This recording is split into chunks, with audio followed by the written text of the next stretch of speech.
Sir, आज रेपुरा में प्रतिभा सम्मान समारोह का आयोजन किया गया, किस उपलक्ष्य में और इसका उद्देश्य क्या है? देखिए, जैसा कि आपने बोला प्रतिभा सम्मान समारोह, 10वीं 12वीं के बच्चे आगे आते हैं। कई ऐसे एग्ज़ाम्स हैं जिसमें बच्चे सफल होते हैं। खेल, गायन, नृत्य जैसी चीज़ों में बच्चे अच्छा काम करते हैं। उन्हें मंचों के माध्यम से सम्मानित करना है ताकि गाँव के बच्चे भी सम्मानित हों। उन्हें ये बाकी दूसरे बच्चों को देखकर ये लगे कि हमें भी कल ऐसा बनना है और हमें भी सम्मानित होना है, इस और आगे बढ़े। देखिए, आप जानते हैं गांव में बहुत अधिक ऑप्शन नहीं शिक्षा के अलावा। शिक्षा एक ऐसा माध्यम है जिससे बच्चे आगे जा सकते हैं। तो हमारा ये कार्यक्रम सम्मान समारोह के साथ साथ मार्गदर्शन का कार्यक्रम है। जो बच्चे अच्छा कर रहे हैं उन्हें मार्गदर्शित करें कि आगे उनके और कैसे जाना है, उनके क्या क्या विकल्प हैं और वह अपने जीवन में कैसे सफल हो सकते हैं। सर, ये मुहिम कब से चलाई जा रही है आपके द्वारा? देखिए, जब से मैं सफल हुआ, मैंने जब से सिविल सर्विस निकाली, तब से ही मैं भी क्योंकि गाँव से व्यक्ति हूँ, मेरे पिता भी शिक्षक थे, मेरे दादा किसान थे, तो मैं उन समस्याओं को समझता था और ये जानता था कि किसी भी बच्चे को सबसे आसान माध्यम जीवन में सफल होने का शिक्षा है। तो हम सबने मिलकर, जो अधिकारी कर्मचारी, जैसे आप लोग जब जानते हैं अधिकारी कर्मचारियों का संगठन है, हम सब एकत्रित हुए और हम सब ने गाँव में एजुकेशन के माध्यम से प्रतिभा सम्मान और मार्गदर्शन का कार्यक्रम किया। सर, आपने नशा पर बहुत बढ़ चढ़ के सबने जोर दिया है, तो नशा मुक्ति व्यसन हमेशा शिक्षा बाधक होते हैं, इसके लिए आप क्या विशेष रूप से कर रहे हैं? देखिए, हम लोग बहुत प्रयास कर रहे हैं। मैं हमेशा कहता हूँ कि नशा नाश कर देगी फिरोगे दाने दाने को, कटोरा हाथ में होगा ना देगा कोई खाने को। एक ऐसा चीज़ है नशा जो व्यक्ति को अंदर से कमज़ोर कर देता है। वो पौधा कभी भी अच्छा फल नहीं दे सकता जो कमज़ोर हो, और नशा करने वाला व्यक्ति कमज़ोर होता है। इसीलिए नशा मुक्ति अभियान बहुत आवश्यक है। और जब हम नशे को कम करेंगे, लोगों को बीड़ी सिगरेट से, सट्टा जुआ से दूर करेंगे, तभी हम एक अच्छे भविष्य का निर्माण कर पाएंगे, अच्छे छात्र का निर्माण। नशा करने वालों को बाइकाट या पनिष्ड क्यों नहीं करती समाज के लोगों को आपकी आलोक कमेटी? देखिए, हम ना किसी को बाइकआउट करने के लिए काम नहीं करते हैं, हम जन जागरण के लिए काम करते हैं। अच्छा, लोधी समाज के अलावा इसमें और अन्य लोगों को भी प्रोत्साहन दिया जाता है, अन्य समाज को भी? हम सर्व समाज के लोगों को बुलाते हैं। हमारा नवोदय जागृति अभियान है, गाँव में नवोदय कक्षाएँ लगती हैं, आलोक संगठन के द्वारा आयोजन किया जाता है, लेकिन सर्व समाज के लोग इसमें भागीदार करते हैं और सबका सम्मान किया जाता है। आज भी देखिए, कई अग्रवाल बच्चियां हैं, कि दूसरे समाज की बच्चियां, जैन बच्चियां, जिनका सम्मान हम यहाँ पे कर रहे हैं। सर, इस संगठन का निर्माण कब हुआ था और आवश्यकता क्यों पड़ी संगठन का निर्माण करने 2018 में हुआ था। हमारा उद्देश्य था कि अधिकारी कर्मचारी, जितने लोग जो सक्षम हो चुके हैं, जिनको तनख्वाह मिलती है, वो कुछ समय निकालें और समाज के लिए काम करें। बच्चों के लिए कोचिंग संस्थाएं भी चलाई जाती हैं क्या? कोचिंग संस्थाएं भी चलाई जाती हैं क्या आपके द्वारा? हॉस्टल और कोचिंग संस्थाएं भी चल रही हैं हमारी। सफलता का परसेंटेज क्या बताएंगे आप अभी तक जो है आपकी मुहिम का? देखिए, नवोदय जागृति अभियान में जब हम लोगों ने काम किया और जितनी हमने कक्षाएं चलाई, करीबन 11 राज्यों में कक्षाएं चली, तो जो हमारे जानकार बच्चे वो 500 से अधिक बच्चे पिछले 4 सालों से निकले। मैं जिस जगह से, जिस गांव से हूँ, वहाँ पे 3 बच्चे एक साथ निकले। इससे पहले नवोदय में कोई बच्चा निकलता नहीं था। तो आप इससे समझ सकते हैं कि जब आप ऐसे मुहिम लागू करते हैं तो उसका असर क्या होगा। अगर आम के पेड़ बोएंगे, फल भी आम के निकलेंगे। आप कमिश्नर होकर भी इतने सहज और सरल कैसे रह सकते हैं? मैं बहुत नीचे से ऊपर आया हूँ और मुझे लगता है कि जब आदमी नीचे से ऊपर आता है ना, अनुभवों से सीखता है, संघर्षों से दौड़ता है, तो वो सहज और सरल होना उसका एक स्वभाव में होता है। तो सरपंच बनने के बाद भी लोग आसमान में उतर। चलिए, मैं इस बारे में कमेंट नहीं करना चाहूँगा। Thank you sir. फोटो कहे आ रही है, देखो मोबाइल इनके पास आप फोटो कहे आ रही है, इनके पास आप कहे आ रही फोटो।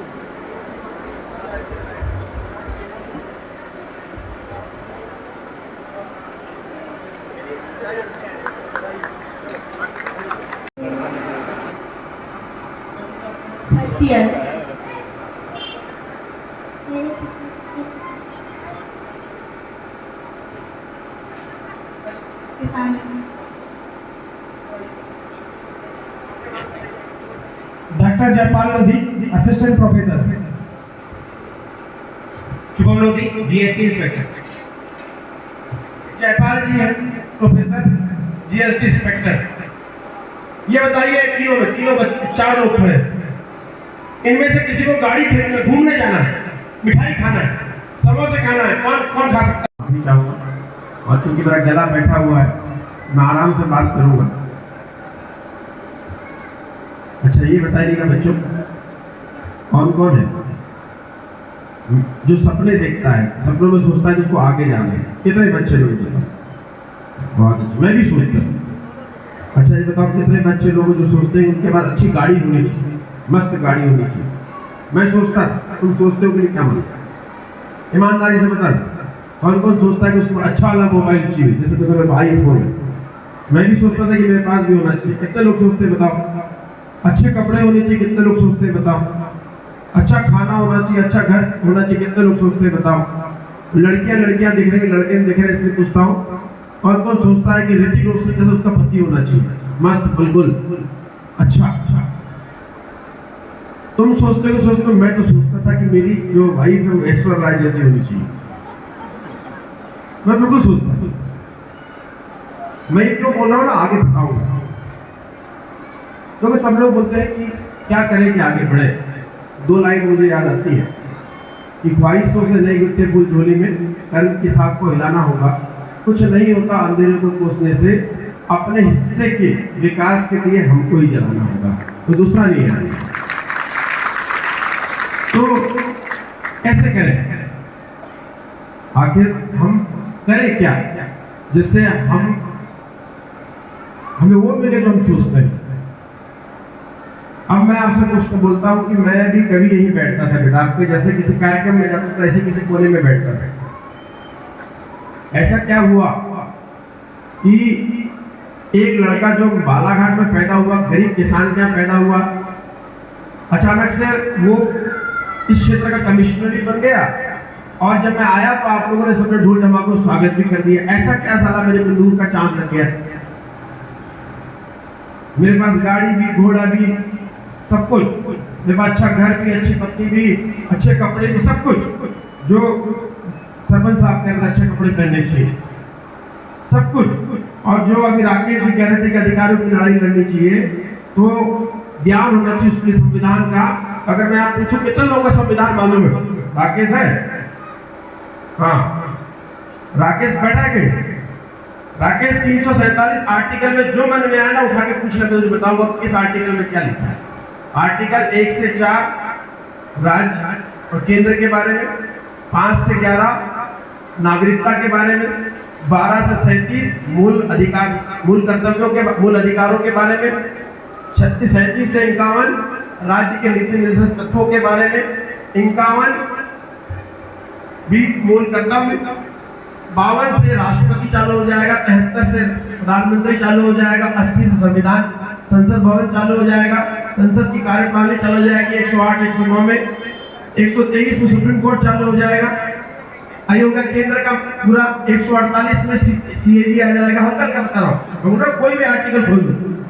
उसके बाद आ जाएगा स्टेट, 153 से राज्यपाल, 160-62 से 163 से मुख्यमंत्री, कैबिनेट ऑफ मिनिस्टर, विधानसभा, विधान परिषद, 170-175 से 213 में हाई कोर्ट, जैसा केंद्र में था वैसी राज्य में। अब उसके बाद क्या आएगा, तो केंद्र राज्य के संबंध, प्रशासनिक संबंध, विधायी संबंध, वित्तीय संबंध। नदी का बंटवारा कैसे होगा उत्तर प्रदेश मध्य प्रदेश में, तो 262 में जाएंगे आर्टिकल में। उसके बाद हमारे जैसे अधिकारी कैसे बनेंगे, तो 308 आर्टिकल से लेकर 315-16 आर्टिकल में यूपीएससी पीएससी। फिर कल दिल्ली का चुनाव हुआ, तो चुनाव कैसा होगा, कब होगा, क्यों होगा, आर्टिकल 323। उसके बाद जिसकी लड़ाई लड़ रहे हैं एसटी एससी आयोग, ओबीसी आयोग, 332 333 334 338 में यह लड़ाई लड़ रहे हैं। उसके बाद हमारी भाषा की अधिकार है मेरी भाषा में बोलने का, कितनी भाषा होगी, 343। फिर इमरजेंसी, याद है आपको इंदिरा गांधी लड़ाई की लड़ाई होती है 352 356 360, जम्मू कश्मीर 370। आप किसी भी आर्टिकल, आज से 18 साल पहले, मैंने 19 साल पहले पढ़ा था, आज भी मुझे याद है।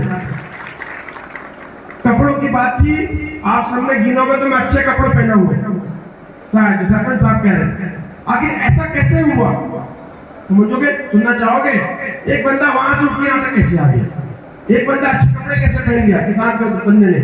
एक बंदा जो संविधान की बात करता है उसको भी सब कुछ मालूम कैसा है, और एक बंदा गांव का लड़का, उसको लेकर लोग स्वागत लेते लेते आके सब प्रणाम क्यों कर रहे? सुनना चाहोगे?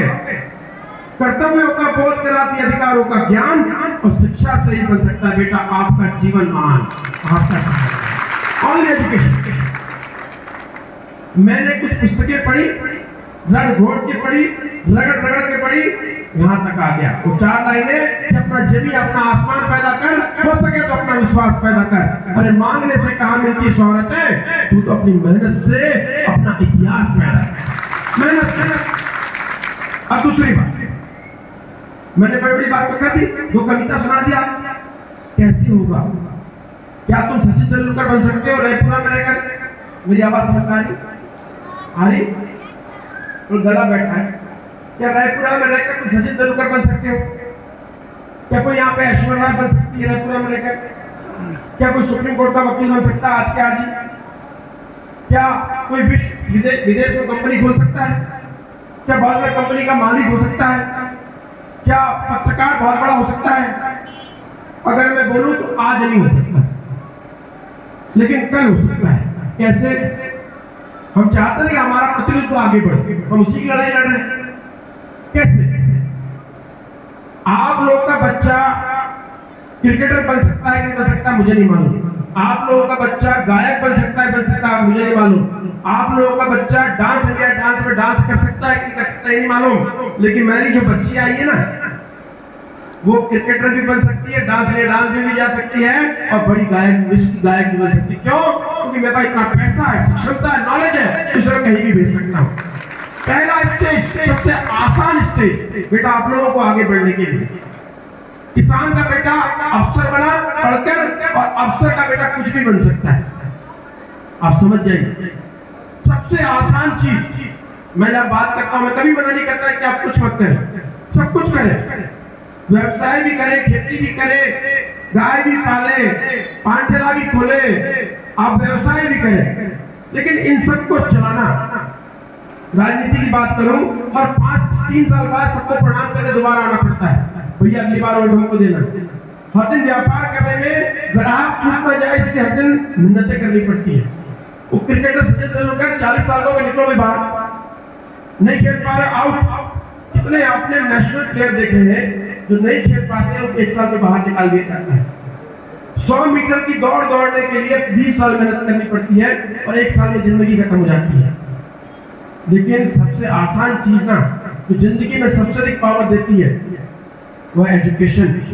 मैं 23 साल की उम्र में सर्विस में आया, तब भी मैं पावरफुल था, और आज उसके 19 साल बाद भी मेरे को किसी के पास नहीं जाना पड़ता, कुछ नहीं जाना पड़ता, क्योंकि मैं जहां पे हूं एजुकेशन में मुझे आज भी पावरफुल बना रखा है। सबसे अधिक अगर कहीं पे इन्वेस्टमेंट का लंबा फायदा मिलता है ना, तो वो होती है शिक्षा। इसलिए मेरा कहना है कि आप लोग शिक्षित बनिए, बच्चों को पढ़ाइए, उनको वहां तक पहुंचाइए, वो अपने बच्चों को कहीं भी पहुंचा दे, कहीं भी पहुंचा। एक और बच्चियां बैठी हैं, इसलिए मुझे एक और बात याद है। अच्छा, कितने लोग गधे को जानते हैं? कितने लोग हाथ खड़े करो, गधे को जानती है? तुम गधा क्या होता है? हाथ क्यों खड़ी करोगे बताओ? मैं पूछूंगा, जो हाथ नहीं खड़े करेगा उससे पूछूंगा गधे को कितने लोग जानते हैं? गधे को नहीं जानते, तो हाथ क्यों खड़े किया? अच्छा, आप जो हाथ नहीं खड़े करेंगे उसको खड़े कर देंगे, बच्चों को गधी है। अच्छा, गधे को कौन कौन जानता है हाथ खड़े? अच्छा, आप नहीं जानते क्या? आप नहीं जानते? अच्छा, कुत्ते को कितने लोग जानते हैं? कुत्ता कैसी आवाज करता है और गधा कैसी आवाज करता है? ढेचू ढेचू आवाज आई, इधर से भी आवाज है ढेचू ढेचू कर। देखो बेटा, एक घर में गधा और कुत्ता रहता है। हंसी मजाक की बात है, हंसी मजाक में बात करूंगा, मेरे गले में ताकत भी कम लगेगी। एक घर में गधा और कुत्ता रहता है। गधे को मालिक बहुत मारता है। एक दिन गधा अपने मित्र कुत्ते के पास आता है और बोलता है, मालिक मुझे बहुत मारता है। तो कुत्ता कहता है, तू जंगली जानवर है, तू जंगल क्यों नहीं चला जाता? तू जंगली जानवर है, तू जंगल क्यों नहीं चला जाता? तो गधा कहता है, मुझे जिस कोठे में बांधा जाता है, कोठा समझते फिर, ये गाय बैल बांधे जाते हैं, जिस कोठे में बांधा जाता है उसी की खिड़की के सामने मेरा मालिक सोता है और रात को अपनी बच्ची को पढ़ाता है। और पढ़ाते पढ़ाते बच्ची से जब सवाल नहीं बनता, उसकी लड़की से जब सवाल नहीं बनता, जो बहुत सुंदर है, उससे जब पढ़ाते पढ़ाते सवाल नहीं बनता, तो कहता, अगर इस बार तूने अच्छी पढ़ाई की और परीक्षा में फेल हुई तो तेरी शादी गधे से करा दूंगा। उसी का इंतजार है कि साला मैं धमाक कर मार भी खा रहा हूँ। और जो ढेचू ढेचू कर रहे थे ना इधर से, बहुत सारे गधे तैयार बैठे। अगर तुमने पढ़ाई नहीं की तो किसी न किसी गधे से बांध भी जाओ, ठीक है। अगर आपको इंडिपेंडेंट बनना है, आपको स्वतंत्र बनना है, बहुत सारी महिलाएं बैठी है। मैं सियोर गया, वहां पे बहुत सारी महिलाएं बैठी थी और आप लोगों ने पल्ला डाला है, उन्होंने यहाँ तक पल्ला डाला। उन्हें गांव में हम परिवार के सामने पल्ला नहीं डाल पाते हैं। किसी महिला ने पूछा, हम पल्ले को ऊपर नहीं कर पाते तो पढ़ाई क्या करेंगे, हम काम कैसे करेंगे, हम बाहर कैसे निकलेंगे। किसी महिला ने बोला, इसलिए मैं बोल रहा हूँ। तो वहीं पे तुरंत वहीं पे प्रिंसिपल आई, मैं बैठा था, मेरे बाजू में आकर बैठ गई, जो हमारी आलोक की सीहोर की जिला अध्यक्ष कमिश्नर साहब,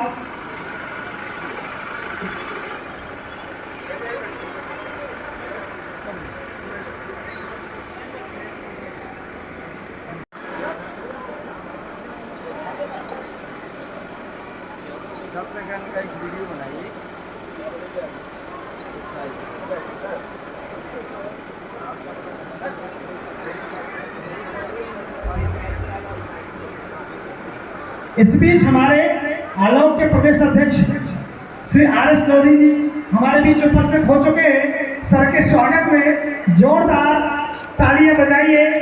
सर को लगना चाहिए कि जयपुर की धरती में जोर बहुत ज्यादा है।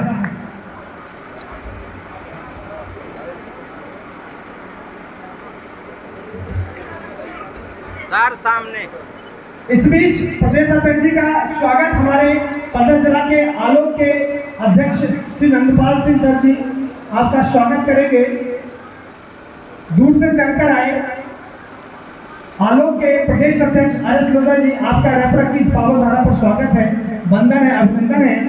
और कोई भी छात्र छात्राएं हमारे इस कार्यक्रम से अभी छोड़ करके नहीं जाएंगे, क्योंकि अभी कार्यक्रम अब शुरू होने वाला है और सर की स्पीच से आपको यहाँ मुफ्त में मिलने वाली है। शिक्षा के सागर स्वामी ब्रह्मानंद जी, शिक्षा के सागर स्वामी ब्रह्मानंद जी। आज इस कार्यक्रम में मुख्य अतिथि के रूप में उपस्थित आदरणीय लोकेश सर, आपका मैं मेरी जन्मभूमि पर हृदय से स्वागत वंदन अभिनंदन करता हूँ। और इस कार्यक्रम में उपस्थित सभी जनों को मेरा प्रणाम, माताओं को प्रणाम, प्यारे प्यारे छोटे बच्चों को ढेर सारा प्यार। समाज में ढेर सारे संगठन हैं जो अपने अपने स्तर पर समाज में जन जागृति लाने के लिए काम करते हैं। उसी में से हमारा एक आलोक संघ है जो कि आदरणीय लोकेश सर के मार्गदर्शन में मध्य प्रदेश ही नहीं पूरे भारतवर्ष में काम कर रहा है। और उन दूर दराज के गांवों में जहां के लोग आज के इस युग में भी शिक्षा से बहुत दूर हैं, ऐसे संगठनों को, ऐसे मार्गदर्शकों को मैं हृदय से वंदन करता हूँ।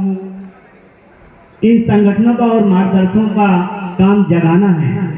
हम लोग कितना जागते हैं वो हमारे ऊपर निर्भर करता है। बहुत से लोग कहते हैं कि आज के समय भी पैसे के अभाव में हमारे बच्चे शिक्षा ग्रहण नहीं कर पाते हैं। हमें थोड़ा सा ध्यान देना पड़ेगा कि आज के समाज इस वर्तमान युग में न तो पैसे की कमी है और न मार्गदर्शन की कमी है। हम उसको किस स्तर पर उपयोग में ला रहे हैं वो सबसे ज़्यादा महत्वपूर्ण होता है। और मैं सबको वंदन करता हूँ। ये मंच सर का है और बहुत सारे बच्चों को अभी प्रोत्साहन और ये प्रमाण पत्र वितरित होना है, इसलिए मैं ज़्यादा समय न लेते हुए सभी को आभार प्रकट करता हूँ, सभी का वंदन अभिनंदन करता हूँ। धन्यवाद। जय हिंद, जय भारत। अवंतीबाई सेवा समिति के वर्तमान अध्यक्ष हैं आप श्री सुदर्शन लोधी जी, जो पूर्व अध्यक्ष है अवंतीबाई सेवा समिति के। और चंद्रदर्शन लोधी जी, आप भी पूर्व अध्यक्ष पहले रह चुके हैं अवंतीबाई सेवा समिति के। सुखराम लोधी जी मंडल अध्यक्ष वर्तमान में हैं आप भाजपा के। कमलेश लोधी जी पूर्व मंडल अध्यक्ष भाजपा के। श्री चंद्रशेखर लोधी जी आप राष्ट्रीय लोधी युवा महासभा इकाई जिला पन्ना के अध्यक्ष हैं। श्री दया राम लोधी जी पूर्व सचिव रहे हैं आप रेपुरा। श्री दयाराम लोधी जी आप भी आए साल श्रीफल से और स्वागत करें सर का। Shri Gokul Lodhi ji retired food inspector Gokul Lodhi ji आप भी आए। श्री भगवान लोधी जी शिक्षक है आप पूरा से, आप बहुत मेहनत करते हैं इस कार्यक्रम को सफल बनाने में, आपका बहुत महत्वपूर्ण योगदान रहा है। आप आइए, सर का स्वागत करिए।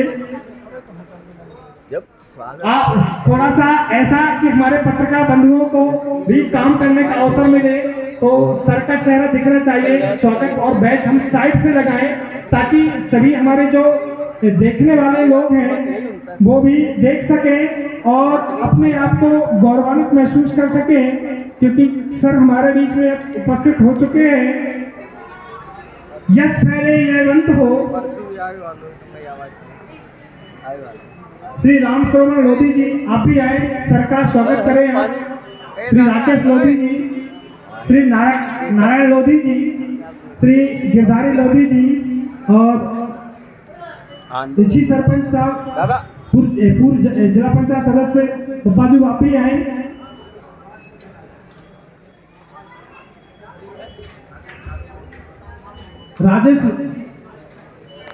राजेश लोधी जी कजगुआ वाले आप भी आए।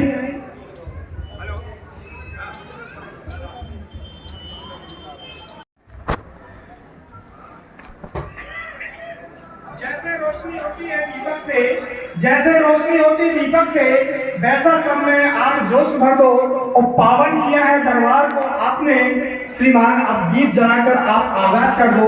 यकीनन इस कार्यक्रम का आगाज हो चुका है, क्योंकि हमारे बीच में और भी जो विशिष्ट अतिथि है वो भी आकर के सर के साथ में माल्यार्पण और दीप प्रज्वलित करके इस कार्यक्रम को आप गति प्रदान करें। और इस कार्यक्रम की अध्यक्षता करके इस कार्यक्रम का शोभा बढ़ाने वाले माननीय BP Lodhi ji retired SDO साहब हैं, आज इस कार्यक्रम की अध्यक्षता कर रहे हैं। आपसे भी सादर निवेदन है कि आप आए और साथ में दीप प्रज्वलित कर और रानी अवंतीबाई और युग पुरुष के रूप में देवदूत के रूप में जन्म हमारे स्वामी ब्रह्मानंद महाराज जी के श्री चरणों में पुष्प अर्पित करके इस कार्यक्रम को आगे गति प्रदान करें।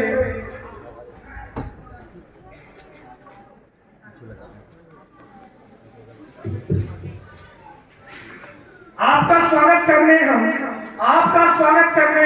हम सब मिलकर आए हैं और चेहरे पर मुस्कान और हाथों में फूलों की माला लाए हैं। हम सबका स्वागत कर रहे हैं और यहाँ पर दीप प्रज्वलन का कार्यक्रम करते हुए और इस कार्यक्रम को अब हम बहुत ही आगे बेहतर करने वाले हैं।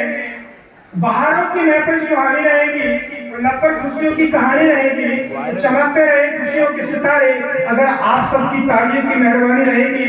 आज के इस पावन अवसर दिवस पर एक बार कमिश्नर साहब और यहाँ पर बैठे हुए समस्त हमारे जन समुदाय के लिए जोरदार तालियों के साथ उनका स्वागत किया जाए।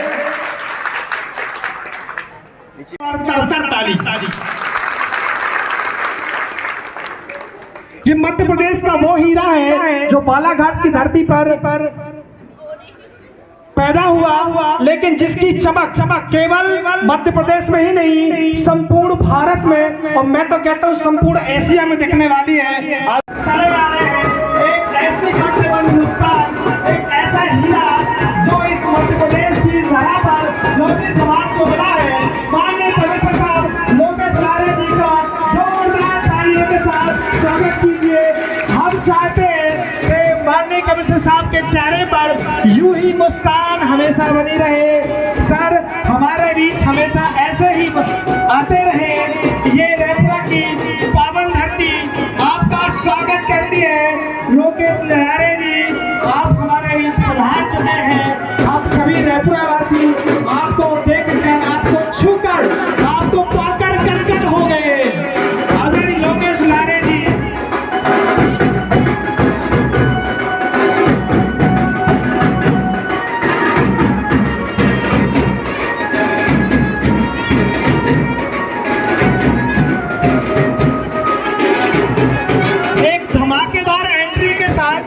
कमिश्नर साहब का स्वागत, मंद मुस्कान जो सारे दिन भर की थकान को दूर करती है। दीप जले हैं सो मत जाना, दीप जले हैं सो मत जाना, मिलकर करना रखवाली, दीप जले हैं सो मत जाना, मिलकर करना रखवाली, और फूल खिले हैं चप्पे चप्पे। आज हमारे इस कार्यक्रम में उपस्थित तमाम क्षेत्र से आए हुए अतिथि का स्वागत करते हैं, वंदन करते हैं। इस क्षेत्र के छात्र छात्रा जो उपस्थित थे, महिला हमारी बहनें, सबका हम स्वागत करते हैं रेफरा की तरफ से। आज इस कार्यक्रम में हमारे श्री कमिश्नर साहब उपस्थित हो रहे हैं। हमारे इस कार्यक्रम की शोभा का वर्णन करेंगे और हमको मार्गदर्शन बताएंगे कि कैसे आगे बढ़ते हैं, हमारा क्षेत्र कैसे आगे बढ़े, हमारा समाज किस तरह आगे बढ़े और हमारा समाज नशा मुक्त रहे। हमारा पहला उद्देश्य ये है, जब नशा मुक्त हमारा समाज रहेगा तो हर परिवार आगे बढ़ेगा। इसी के साथ मैं अपनी वाणी को विराम देता हूँ। जय हिंद, जय भारत। शिक्षा के बिना ये सब संभव नहीं है। आप सब लोग विराजे हैं कि शिक्षा को पात्रतां धर्माप्तनोति धनाद धर्मात् सुखम। तो हम सबका एक मूल उद्देश्य है सुख की प्राप्ति करना, चाहे मनुष्य हो, पशु हो, पक्षी हो, पेड़ पौधे हो, सब सुख की खोज कर रहे हैं। और हमारे बीच आए और 2 मिनट का यहाँ पर हम सब बच्चों के बीच में अपना मार्गदर्शन यहाँ पर दें। कृपया मेरा सभी से निवेदन है कि समय कम से कम दें, क्योंकि हमारे पास समय की बहुत बड़ी पाबंदी है, क्योंकि हम सब कुछ खरीद सकते हैं, सब कुछ बदल। एक मिनट भैया, ये राशि आई हुई है जो आप इतनी बस यहाँ पर बस सभी लोगों का मेरा प्रणाम है। वैसे तो 10th में 95% लाना कोई बहुत बड़ी बात नहीं है, क्योंकि आपका असली कंपटीशन आगे होता है, लेकिन 10th एक शुरुआत होती है जहाँ पे आपको कंपटीशन का पता चलता है। तो यदि आप 10th में अच्छा कर लेते हैं तो आपको एक कॉन्फिडेंस मिलता है कि आप आगे भी अच्छा कर सकते हैं। धन्यवाद। गरीब बच्चों को शिक्षा के क्षेत्र में आगे बढ़ाने में अपनी योगदान दें, शायद यही एक धार्मिक कार्य कहलाएगा। इसी के साथ मैं वाणी को विराम देता हूँ। धन्यवाद। बहुत बहुत धन्यवाद सर आपका। वक्त की पाबंदियों का किस्सा तो मान करता हूँ। वक्त की पाबंदियों का वक्त की करें और शिक्षा के प्रति बच्चों को प्रेरित करें। जो भी समय हमें मिले, मैं भी जैसे गांव में जाता हूँ, कक्षा 5 के या किसी भी क्लास के बच्चे मिल जाते हैं, उनको एक मार्गदर्शन भी एक क्षेत्र होता है जीवन में। आप भी उससे प्रेरित होकर के और तैयारी करें। जो भी समाज के उच्च पदों पे हों या शासकीय सेवा समाज के भी हों, उनसे मार्गदर्शन लेना अति आवश्यक है। हम लोग मार्गदर्शन नहीं लेते, सारी चीज़ों को एक प्रकार नहीं था। बस वही मैं थोड़ा सा आप लोगों से निवेदन करना चाहूँगा। जैसे कि ये आलोक संघ है, हमारे समाज के सभी अधिकारी कर्मचारी एकजुट होकर के शिक्षा, हम सभी को यहाँ पर शार गर्भित उद्बोधन से हमको आशीर्वाद करूं, अपने वचन यहाँ पर प्रदान करें। धन्यवाद। वीरेंद्र रानी अवंती भाई एवं संत प्रवर स्वामी ब्रह्मानंद जी के चरणों को नमन करते हुए इस कार्यक्रम में पधारे सभी मेरे समाज सेवी साथियों और प्यारे बच्चों, सभी को मेरा नमस्कार, प्रणाम और शुभाशीष। मैं पेशे से पशु चिकित्सक हूँ और पन्ना जिला में भी मैं बराज में अपनी सेवाएं दे चुका हूँ। रहने वाला हूँ सतना जिला का। मैं एक व्यवहार भक्ति की शक्ति ने कमाल कर दिया और रास्ते के धूल को गुलाल कर दिया। और दिल से नमन है आपको लक्ष्मी जी, आपने तो हमारे आंगन को माला माल कर दिया। तो एक बार फिर से लक्ष्मी जी के लिए जोरदार स्वागत। और अगली इस वक्ता के रूप में हम आमंत्रित करना चाहेंगे जो सचिव हैं प्रादेशिक संगठन आलोक के, 2 से 3 मिनट में अपनी बात को रखेंगे। निवेदन है सभी से हमारी बातों को अन्यथा ना ले और हमारी बातों का बुरा ना माने, क्योंकि समय की कुछ पाबंदियां होती हैं और उसी के